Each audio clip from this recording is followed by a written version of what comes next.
Welcome back to another episode of TVGP's We Roguelike It, the show where we're playing every roguelike in history. Most of them are card-based games. I'm sorry. That's how it tends to be. There's one Peggle-like in there that's not early access yet. We'll play that eventually. But God, I got a lot of cards, especially here in Slay the Spire land. We're in week 2 of Slay the Spire with two hosts that did not have a lot of time to play this game this week because of life. Also correct. Yeah. Yeah, life finds a way That's is right. the thing I've noticed that That's right. happens a lot. I did unlock the second and third characters. I will probably never remember their names, and that's totally okay. One's the poisoner. That's Yeah, the one I know. that's the second one. Have you played that one? Yes. Okay. It's very status based, but also very skill based. It feels like Yeah. those cards that you spend that you get skills that last throughout the rest of the combat. Yeah. Like there's a lot of that. It's like, oh yeah, unarmored damage, you do 2 poison, or you Yep. automatically put 2 poison on people at the start. I actually had my best run with that character. I got all the way up to like day 3 or something, I think it Oh was. wow. Yeah, I played a couple of runs as them. I like them a lot more than the kind of default character. That first character is a lot of like blocking and damage or big damage or damage to all enemies. At least, having gotten one round of unlocks. I'm sure there's some wild stuff at the end of that one. But I kind of like the second one because, like you're saying, I feel like you're juggling a lot more stuff with your cards. Like, it's not just Yes. here's damage with a little bit of poison. It's also doing effects to this, and your block does damage, or your block does this, or your status effects also do that. Like, I think it feels different enough in kind of a neat way. Yeah, it very much feels like it. I mean, it's hard to kind of parse it into legible words, but it's very much like the rogue kind of build from like RPGs, traditional Yeah, RPGs, where you're like, yeah, I'm gonna run in and like do backstab damage and this DOT and all this other kind of stuff. It felt yeah, very much like playing World of Warcraft, if I'm right. completely honest. More dots. Right. But no, it was honestly pretty solid. Like having that ability to stack things, I felt makes a world of difference with that second character. Yeah. Like the ability to stack your damage in the ways that they can stack it, and like you don't even really have to do anything. It's like, oh, now they've got 5 poison on, so that's at least 5 damage that they're taking Right. that I don't have to worry about. Right. Must you find the loudest thing in this room to play with every time? Have you unlocked and played as the third character? This is the most important I've question. unlocked the third player. I have not the third character. I have not played as the third character yet. I really love the third character. This is the automaton looking guy. Yeah, it's like the robot kind of thing. I, for me, for card games, this is kind of the like fiddly weirdness that I really like. Is this the robot from the dice game again? No, I don't. Maybe it'll eventually get there, but it's weird because it has 3 orbs around it, and at the end of your turn, each one of those orbs does something. So, like, if you have a lightning orb that has a Okay. 3 on it, at the end of every turn, it hits one random enemy for 3 damage. Okay. If you have an ice orb that has a number on it, like let's say it has a 4, at the start of every turn, you get 4 armor just for having that orb there and having it powered up. Okay. But if you have multiple, let's say you have 3 lightning orbs that all have the number 3 on them, you are hitting random enemies 3 times for 3 damage.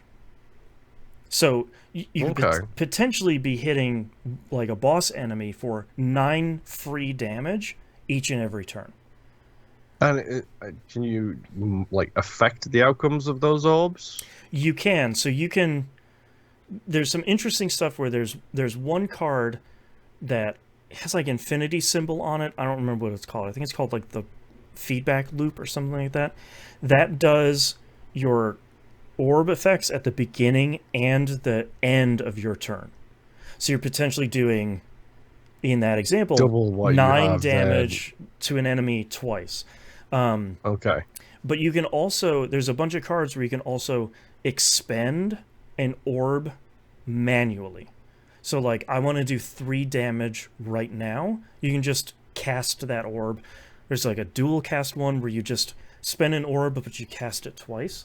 Um, the Okay. the real killer in this deck are dark orbs, which get stronger every turn. So, like, they gain 6 damage every turn. So it starts off at 6 and 12, and it's really nothing. But pretty quickly, you can get to like 72 damage on this orb. And if you spend that orb, you're doing 72 damage to an enemy in one cast.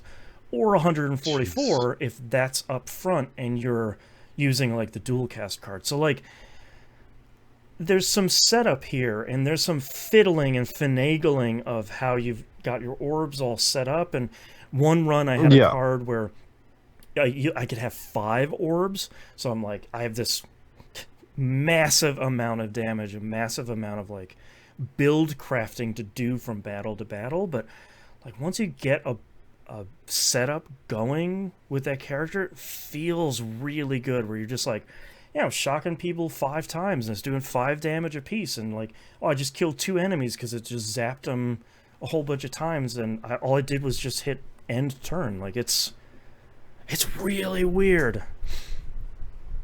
Yeah, this sounds like it might be a go-to. I might have to give this a real big old try.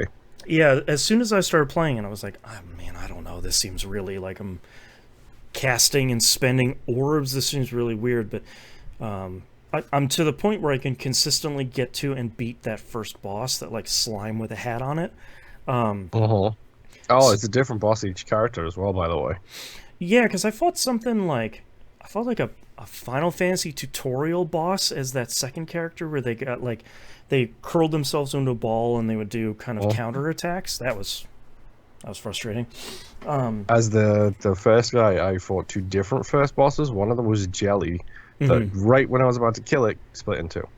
That's the one I keep fighting nearly all the time. Where I'm like, great. You can, by the way, if you do enough damage to that, I just learned on this morning's run, you can interrupt to that.